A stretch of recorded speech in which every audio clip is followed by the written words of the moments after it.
হিন্দু ধৰ্মত ধনৰ দেৱী মা লক্ষ্মীক সম্পদ, গৌৰৱ আৰু সুখ বিচাৰি পূজা কৰা হয়। হিন্দু ধৰ্মত কন্যা সন্তানকো মা লক্ষ্মীৰ ৰূপ বুলি গণ্য কৰা হয়। কিন্তু কেতিয়াবা ভুলবশতঃ আমি এনে কিছুমান কাম কৰিবলৈ লওঁ যিয়ে মা লক্ষ্মীক ৰুষ্ট কৰি তুলিব পাৰে আৰু আপোনাৰ জীৱনত আৰ্থিক সমস্যাই দেখা দিব পাৰে। এনেবোৰ কাৰ্য যদি এজনী ছোৱালী বা মহিলাই ভুলবশতঃ কৰে তেন্তে মা লক্ষ্মী ৰুষ্ট হৈ পৰে। কেতিয়াও ভৰিত ঝাৰু নলগাব। কোৱা হয় যে যি ঘৰত ঝাৰু ভৰিৰে ব্যৱহাৰ কৰে বা ঝাৰুত ভৰি লগায় তেনে ঘৰত মা লক্ষ্মী কেতিয়াও বাস নকৰে।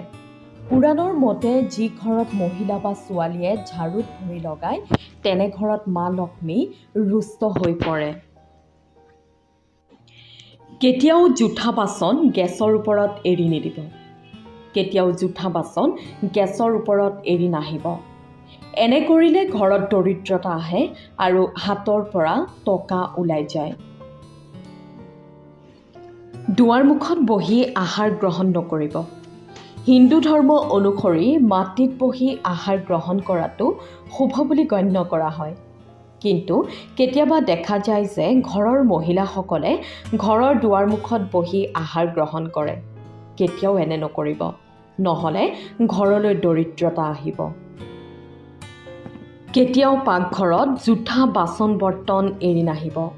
ৰাতি শুবলৈ যাওঁতে কেতিয়াও জোঠা বাচন বৰ্তন পাকঘৰত এৰি নিদিব।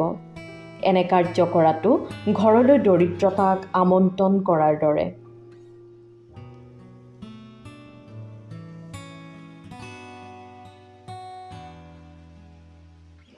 ৰাতিপুৱা পলমকৈ নুঠিব।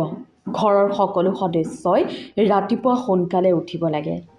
বিশেষকৈ ঘৰৰ মহিলাসকলে কেতিয়াও পলমকৈ শুব নালাগে আৰু দীঘলীয়া সময় শুলে মা লক্ষ্মী অসন্তুষ্ট হৈ পৰে বুলি কোৱা হয়।